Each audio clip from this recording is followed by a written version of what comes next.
this. No.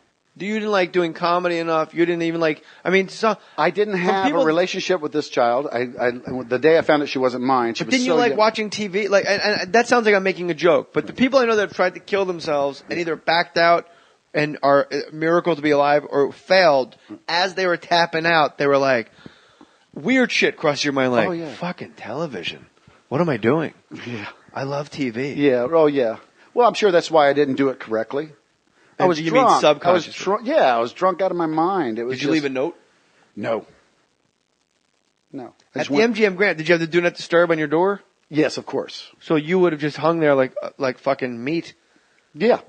And it had been like 4 days. I wanted to stink the place up. You did? Oh, yeah. Oh, no. That was the You're like, I'll show them. Oh, yeah. Somebody's going to clean this shit up. Sure, yeah. No, I just locked the door, too. You know, you bolt it, and they'd have to shut the door down. What were you listening to? Nothing. I had no music on because I like music. I'm a musician, so I would have. I might have started dancing. When I can live through your feet an inch off the ground, tapping your foot. Come on, let's all get happy. Come on and give your blues away. Break on through to the. I'm trying. Come on, let me. I'm trying, Jim. Break on through to the other side. Yes. Well, if I don't make fucking belts, do I? Yeah, I tried to kill myself, and all I did was irritate the couple below me, and they called. There's someone thumping upstairs. Did that really happen? Sir? Yeah. Can you hold it down? Yeah. What was the thumping? Did you? That was me when I jumped off the bed with the two belts. You're not kidding. And slapped the floor twice, where my ankles, hips hit, and then my head bounced off the hard floor. Bam! And I got up. Fuck! This hurts. And then the referee comes in. One. Nope. He's not dead yet. He's getting up. 2 count. Two. Sir, hold it down in there, security. The fucking Grim Reaper looks at the crowd. Come on! God's a fucking slow count! I had it! That's a slow count! Come on! And then when the Grim Reaper turns his back, that's when you drop kick him. And here you are, my friend. Yes. Your daughter now is like graduated college, practically. Yeah. She's 23, yeah. And is your relationship closer now? I met her when she was 18. She showed up at one of my shows. So she never knew me. You know, I let her mom raise her, and I wasn't her father. And that's hard as balls. Oh, was it ever? I mean, it screwed me up psychologically for the longest time. But I thought it was the best thing, healthiest for her. Well, yeah, if you're fucking hanging yourself, you can't really have a kid in the next room watching SpongeBob. But I had no relationship with her. I mean, you know, her mom kept her away from me for a reason, because she was looking like her father. So she didn't want me to see that. Does she look like? Yeah. When you look at your daughter, you can see Sam in her? Yeah. He's Charlie. Really? Yes. Now, my sister's blonde, my mom was blonde, so the blonde thing didn't blow me off at all. It was in my genes. Well, actually, it wasn't in my genes. It was in Sam's. I think you said because I'm a genius. I was like, thanks. I got blonde pubes. I'm a fucking Einstein. Yeah. So where was the show where that chair does fucking Cherry back, right? He used to sit there and complain about. Sorry. Yeah. We got the sound guys. We have chair issues. Why don't you get one of those fucking balls from IKEA? Sit on it. Good for your back. Where was the show where you met your daughter? Cherry Hill, New Jersey. What club is that? Rascals. There was a Rascals? There was a Rascals down there. What a prick. They never booked me there. You're thinking about why you didn't get to play there. Yeah, jeez, I'm a Jersey guy. Yeah, that's right. Yeah, it was Cherry Hill, New Jersey. It's like comics. Like, Patrice died? Really? He's in heaven? Who's booking that? Yeah, right, because he has kids lined up. Who's booking that? Theaters have to be open now, heaven? Right? Is that a good gig? Is that going to Australia? Can I make a good chunk of change and come back? Yeah. I was in heaven. Cherry Hill, New Jersey. And how does that go? Well, I'm getting ready to go on stage, and they go, Carl, there's a young woman. They can't fucking wait till you come off stage. No. All drama. No. Like, hey, I know you're going to work in 8 minutes. Exactly. No, this is 1 minute. 1 minute. I have genital herpes. 1 minute, Mr. Ladies LaBove. and gentlemen, please welcome. Yes. Where the Elvis music starts to play. The drums are going. I'll see, sir. I'll see what you have done. Julie, how's my cape, man? All that's going on. My illegitimate daughter's a black belt in karate just like me. She can move the sun too, man. Yeah, man. There's a girl to see. I go, no, I'm getting ready. I'm walking on stage right now after the show. He goes, this is kind of important. This is 10 years after you tried to kill yourself. Yeah, so this is 5 years ago? 5, 6? Yeah, 2007? We're an hour in. You can estimate. Okay. 2007. She says, she walks in, and as soon as I see her, I go, oh my God. She goes, you used to be my father or something like that? And she was so afraid of me. She didn't know how I was going to react. The minute you saw her, As soon as I saw her, I knew who she was. you didn't go, this kind of seems like it could be my daughter. It's just one of those, something in the blood, like a pack animal. It's her eye. Like the strength of the it's pack. Her fear. Like, I'm meeting you. I just graduated high school yesterday. My mom's told me all these stories about how ugly you are and that you're the devil and all this crap my whole life, but I had to come meet you. Face. It's fear. Like, hi. She says her name to me. I went, come here, can I hug you? And then I hugged her, and that started a relationship. Now, you still got to go on stage. Yes. Okay. So that's got to be a weird show. No, you know what? Or the greatest show. Here's how I got through it. I took her to a show when she was 2 years old on a visitation I had with her in New York at the Rascals in West Orange. What a great dad. I love that place, right? You fucking bring your 2-year-old to a comedy club? Because her mom didn't pick her up after my visitation, so I took her to the club.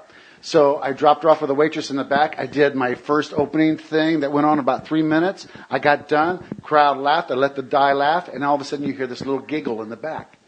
And everyone turns around like, who's got a baby in here? And so all you see is this little 2-year-old standing onto a chair in a booth staring at me. And I go, what are you laughing so hard about? And she goes, my daddy funny. And the place just fell apart. And that's the memory I had when I met her when she was 18. I said, sit down. I'm about to be funny. And I went on stage and I just let it pour out of me.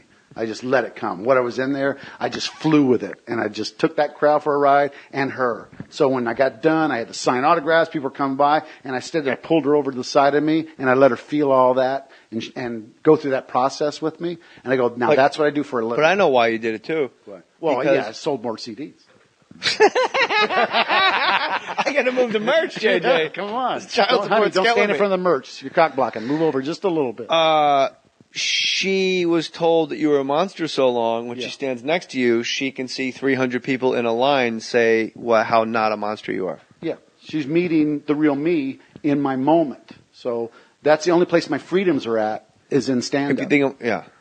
So she's seeing my... Are you right-handed or left-handed? Right-handed. Would you honestly, serious question, give your right arm, and I mean half a shoulder, right. Would you give your arm to have the DVD of that show? No. Because I've had better shows since. What kind of a creep answer? He's so funny. You would, though. Yeah, you next night I had a fucking standing ovation. No, I mean, but the one where you met your daughter and did that. Of course. You built it. Oh, all right. Goddamn, you're a good actor. Oh, yeah. You had me. Yeah. No, of course I would. Man. Short Sean Connery? That was the bond. That was... Of course. Of course I would. Yes. And now you see her how often? I haven't seen her in a year. Since the big court case last year where I went in and I... Well, explain everybody. Okay, well, I meet her and everything's off now. Go ahead. Yeah, so I meet her and I saw her twice, and on the second visit, she came to the comedy club up in Governors. She came to Governors, and I was working up there that week. So I invited her up with her boyfriend. She came up and met all my friends that I'm around all the time, and she got to know me through that. She left, and then I said, she's not leaving yet because there's a big glass front to that club. Mm-hmm. And I go, she's not leaving yet. Watch, she's coming back. And sure enough, she turned around, came back, and said, I have one more thing to say to you before I leave. I said, what's that? And she goes, my mom my whole life has told me how ugly you are as a person. I've hung around with you 4 or 5 times. I've met all your friends. I see how you are treated and how you treat people in life. And I realized that all of it's a lie. And I came here tonight only wanting to know if I was loved. And now I know I'm loved. This is the greatest trip of my life. And if you could ever do anything for me, let's do a DNA test so I can find out if you're my father or not. And that's how she left. So I got her DNA. I did a test. She did a test. And it turned out that 100% I'm not her father. Then I went on a 3-year journey to get DNA to prove who her father was. Because you have to exhume a body for that? No, I had to get 2 brothers. 2 men have to give DNA to prove a woman. So it has to be the wife and 2 men from the family when it's a girl. So I had to go. I had 2 brothers left. One I hadn't seen in 18 years. That's a weird phone call. And the other one, well, it didn't work out because... Should I just say it? Bill Kinison had the estate. He got the estate after Sam died. He didn't want to prove that this girl was the child of Sam, because then she had the rights to the estate. So he stays away from her. So when I wanted his help, he won't help me. Oh, it's a shame Carl's life has been stolen from him. It's a shame the courts are making him pay because his name's on a birth certificate for a child that's not his. It's a shame because he's a good guy. But he never got involved, never said, you know what, the estate's going to take over and we're going to make those payments and Carl's going to have his life back. And this is my niece. I'm going to take care of my brother's daughter. He didn't do that. He stayed as far away as possible and made me this deadbeat scapegoat out there that I had to deal with. Is Bill Kinison? Yes. I would love if the Mohrs and the morons, nothing violent obviously, but if anybody knows Bill Kinison or sees him, just a relentless barrage of, hey man, it's fucked up what you did to Carl LaBove. How's your niece? You ever see her? Do you ever love her? Do you ever have her in your life? Hey, Carl LaBove said, watch out, man. Yeah. Yeah. So these are the kind of battles I had to put up with. But his older brother... These were your brothers. Yes, these were my family. But now it's the love of money.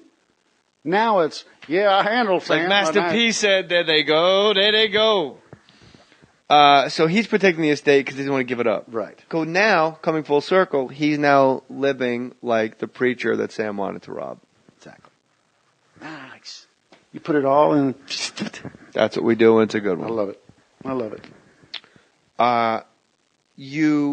Why haven't you paid child support? Well, when I found out my child wasn't mine, Right. I made that decision. I wasn't going to pay for a crime committed against me.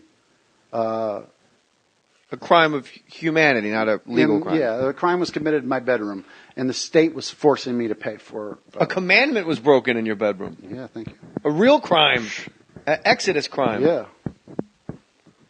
But that turned out to be a horrible decision. Well, you know what? No, I fought my fight. You don't have a fucking driver's license. How could you? What do you mean it's not a bad decision? No, but it took me all these years to get that DNA to finally take it to the courts and go, proved it.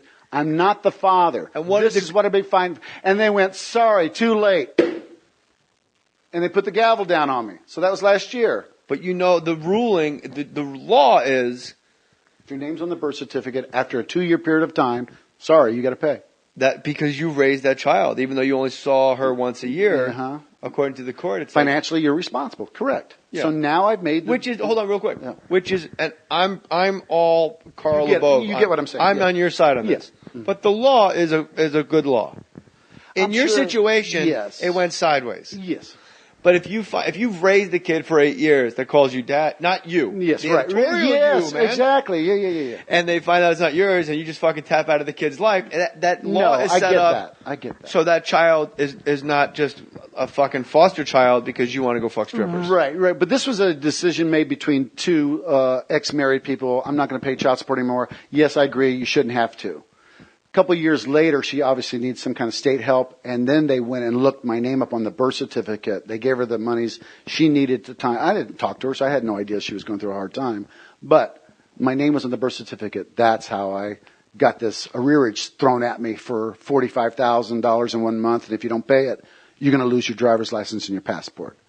So I was talking to Charlie on the phone about this. I'm so confused how not paying child support, you lose your driver's license. Because they know that's how you get to work. They know that, hey, wait a minute. If I threaten this guy that I'm going to take all of his rights away from him. I'm going to run over children in my car. I thought I was going to get a big laugh. Oh, sorry. No. Hold on. That's a double, dude. That fucking... Yeah, that was a big one. That was terrible. I stand by that. Yeah. Is that my phone? No. And the phone going off with the exact punchline. Don't worry about it, man purse. Listen. Yeah. Yeah, so I thought that was agreement between us. I stand by that joke. They take your driver's license away because what do they think you're going to take your car and go run over? Yes. Let me say it to someone else. You name the comic you want to make that work. Okay. Andrew Dice Clay, go ahead. What do they think? You're going to fucking run over children?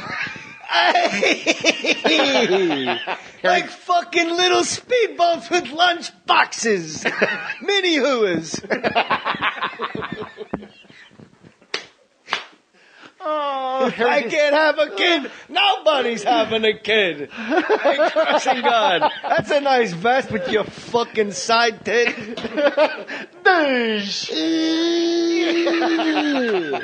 I love Anthony from Opie and Anthony. Yes. It goes, I just sold out the garden. The Olive Garden. Unlimited breadsticks, you big-titted animal. So your daughter's now 23 years old. Uh-huh. You currently owe how much money? $200,000. What fucking country are we in? America. I just checked. We are in America. Yes. Wait, this